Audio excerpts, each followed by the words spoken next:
I can't feel my face when I'm with you, 'cause you ate it. 'Cause you ate it. That might be a little unfortunate timing. Whatever. Welcome back to StillerBros at the Movies, where today we are talking about the most insane premise for a movie ever, and it's based on a true story. Ladies and gentlemen, Cocainebear. Yes. So, back in 1985, Springsteen, Madonna, waiting for Nirvana. YouTube, Blondie, music still on MTV, but something interesting happened, which is a packet of cocaine fell out of a plane and into the midst of a waiting bear. That bear ate the cocaine and, well, died, as most living creatures do when they ingest that much cocaine. Now, normally that would just be where the story ends. In fact, it would be if the local wildlife foundation hadn't found the bear, determined its cause of death, and kind of made it a tourist destination. His name is Pablo Escobar. He has a hat. He is now stuffed and mounted, which is something that you don't really want when you had too much cocaine. It wants to happen to you when you've had too much cocaine. But either way, it seemed like this would just be a cute little curiosity. Until one day, a movie studio announced that they had acquired the screenplay that had told the story of a bear that through a series of misfortunes ingests a packet of cocaine. And that story fell into the hands of two guys who, when it comes to movies at least, never miss. Those two men, Bill Lord and Chris Miller. And they then took it upon themselves to recruit Elizabeth Banks to direct a brand new movie entitled Cocainebear. So let's talk about Elizabeth Banks' career. Obviously, Elizabeth Banks is better known as an actor who has done multiple things over the course of every genre through the years of her career. She's done everything from comedies like Pitch Perfect and Walk of Shame to horror movies like Brightburn to god-awful abominations like Movie 43. But as a director, she's only done 2 feature films so far. Pitch Perfect 2 and Charlie's Angels. 2 completely different movies, and nothing to indicate that she would have a weird monster horror comedy in her. But against all odds, whatever she pitched to Lord and Miller in the studio just kind of got them deciding, yeah, we'll give her the director's chair for this movie. And she ended up stepping in and making this movie. So we also have a pretty impressive cast, not like massive stars, but still impressive nonetheless. I mean, amongst this cast, we have character actor Margot Martindale, which just goes to show you, Cocainebear would have been a completely different movie in the BoJack Horseman universe. Yes. We also have one of the final performances of the late great Ray Liotta. And we also have, seeming to take on the leading role in this is Kerry Russell, an actress who has quite the pedigree on her, but we don't know much about her career. Yeah, we've never watched Felicity. Not even actor Patrick Willems was like, "Hey, watch Felicity," because it's like, yeah, it's on Hulu. We'll catch it eventually, as long as they don't take it off. And we have never seen The Americans, even though half the cast in this movie is in that show, including her real life husband Matthew Rhys, who we know more for Infinity Train and The Owl House than anything. Because we're adults. We're almost 30. But also in the cast is one of our favorite TikTokers, Scott Sace, or however, Cease? I think it's pronounced Cease, but he's one of our favorite people on TikTok. For those of you who don't know, he's the guy who does the fed up IKEA employee TikToks, having worked retail for as long as we have, we just love the fact that this guy has the balls to do it in the most hilarious way possible. Yeah, it's very cathartic to watch.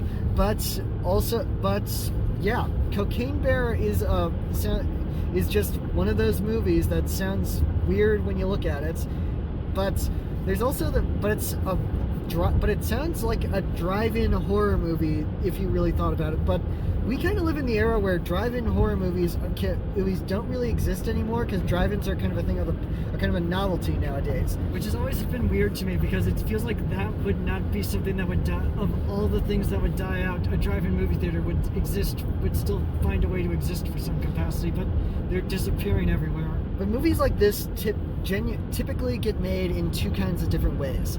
The first way is if some indie director who just wanted to throw a bunch of his friends together and make a dumb movie and have very limited resources, makes a movie makes a zero budget, shot on consumer grade camera movie that's barely a movie. Or if it's something like this, where it kind of takes the route of a big studio horror comedy, because it understands this premise is ridiculous, let's do it, and the way that it's funny is just the fact that we could get away with this. Yeah. Obviously this is a studio movie. It is made by Universal Studios, and it is distributed by them, and we have Phil Lord and Chris Miller producing it. And this is the first of two movies coming out this year to be based on a true story, or go completely off the rails from that true story after the initial setup, and star a hairy, drug-addicted mammal with loose ties to Russia. You'll understand that when we get to that later. Yeah. But for right now, what is to be said about Cocaine Bear other than there is a cocaine bear in it? That is pretty much all you need to sell this movie, and that is pretty much all they did to sell this movie. Yeah. So without further ado, we will go and enjoy this weird madcap movie, and we will see you after the jump. So the question of whether or not you should go see Cocaine Bear is pretty much answered by the fact that the movie is called Cocaine Bear. Yes. So it's very much the movie that it promises itself to be. Do you want to see a movie where a bear eats a bunch of cocaine and then in the most ridiculously over-the-top and horrific ways slaughters a bunch of people? You pretty much got what you wanted. The movie promised us a cocaine bear, and we got exactly what we paid to see, a movie about a bear on cocaine. But the thing is that it's more than just a bunch of creative kills. It's very much a tribute to creature features of the drive-in movie era, like we said in the intro. No, the entire movie is such a love letter to this genre, and not even with post-ironic winking at the camera. Yeah, this is ridiculous, but you know it's ridiculous. Everyone plays this premise 100% straight. Despite plus or minus a few different scenes where everyone's just like, it's a bear on cocaine, but no one ever reacts like, it's a bear on cocaine? What? There's not like quote unquote Marvel dialogue in it where everybody just talks about how this premise is very weird and bizarre and shouldn't happen in reality. It's very much the Zucker Brothers school of let's play this completely straight. The audience will get it. The right people in the audience will get it. You can 100% see an alternate universe where if this had been made at the right era, an edited down for TV version of this would be played on a Mystery Science Theater 3000 episode. Yeah.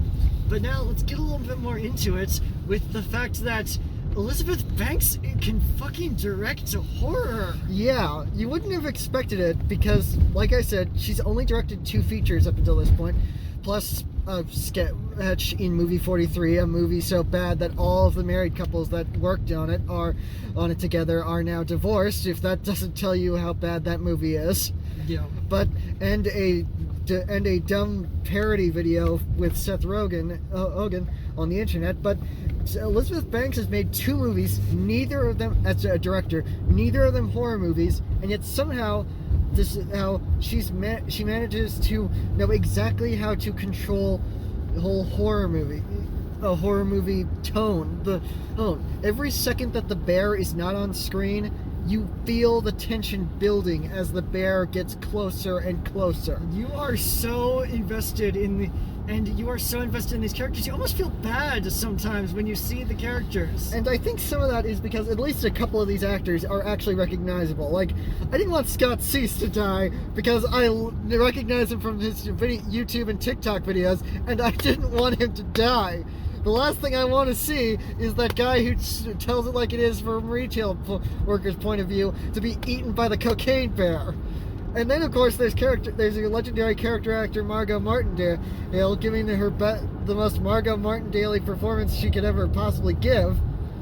As the park ranger in ways that it's just amazing that she's here. Jesse Tyler Ferguson giving off the most Ned Flanders energy he could have possibly mustered up. And then you have a buddy act between Alden Ehrenreich and O'Shea Jackson Jr., two actors who you would have never considered would be a very good buddy comedy double act. But there they are, and they're great, and they have great chemistry together as good friends. And Alden Ehrenreich is just superb as this guy who's just kind of getting pulled back in for one last job. Well, he wants it to be one last job, but his dad, Ray Liotta, wants it to be him coming back into the business wholesale. And Ray Liotta is also really great in this. But then again, this is the Ray Liotta playing the typical Ray Liotta character of just the focused on his goal badass. Yeah, and although that's one thing that this movie has that kind of detracts from it, is the fact that we get to the end of this movie about a cocaine bear, and then suddenly on the screen is in loving memory of Ray Liotta, and I'm like, I like that. It's such a, it's great that that's there, and obviously it was going to be there, but it kind of feels a little weird that we just saw a bear mauling people for 90 minutes, and now we have this loving tribute to a very talented actor who passed away way too soon. And on top of everything else, we also have Mark Mothersbaugh's score, which is once again the most drive-in movie score he could have possibly summoned. He understood the assignment. I mean, everybody understood the assignments, but Elizabeth Banks didn't have to go. But like we said, Elizabeth Banks, you didn't have to go that hard. This is the best version of this movie. It could have been winking self-satire, just like, yeah, this is stupid, but it's stupid. But instead this is stupid, but we're gonna play it like it's the most 100% serious thing in the world. Like, this is we're playing it like this is Jaws, even though it's not Jaws. It's only Jaws in the sense that it's that you have a bunch of people going after a rampaging animal in the wild. And the kills here are so bloody from go. The movie just shows you these insane, merciless kills from this bear that's just a force of nature throughout the entire movie. And again, sometimes you feel bad watching these characters get attacked viciously. Because some of them deserve it. Others are just kind of in the way, in the bear's way. Even some of them that deserve it, it feels wrong to be like, yeah, because you're rooting for the people. Sometimes you're rooting for the cocaine bear. Sometimes you're rooting for the people. Sometimes you're rooting against the people. But at the same time, these kills are so violent and so gory that you're just that you feel bad watching a person because it feels like you're watching a person die. And then, of course, there's the fact that the best way to see this movie, probably, or at least for the first time, is in a theater with people in it who are not afraid to react out loud when the bear does something gory. Like, we were in a theater, it wasn't packed, but there were people in it, and we were all reacting and just like audibly making noise every time something happened. We were laughing, and we were just like, and we were tensing up, and we were just. And then this group of girls who was in the theater with us came out, and they were just like, "This was the best movie ever," and it was like, yeah. And it's like, yeah, those are the kinds of experiences that we need to preserve.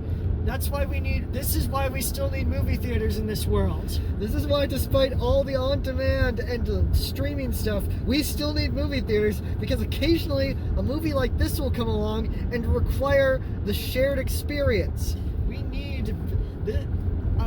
didn't expect this to be us putting out this call to action, but we need to preserve this experiences like this for as long as we possibly can, because we don't get these experiences that much anymore.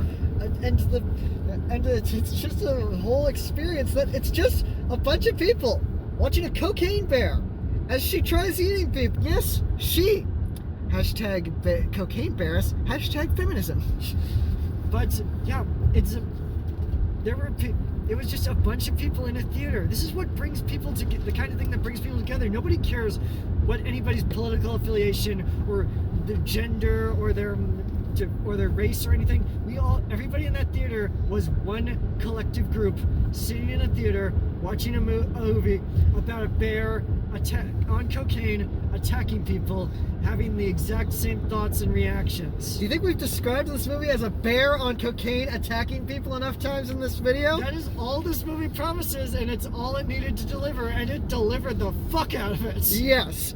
So, can we sum this up as anything more than, if you were going to see Cocaine Bear, you have already seen Cocaine Bear, but if you haven't seen Cocaine Bear, you need to see Cocaine Bear. Yeah. Cocaine Bear.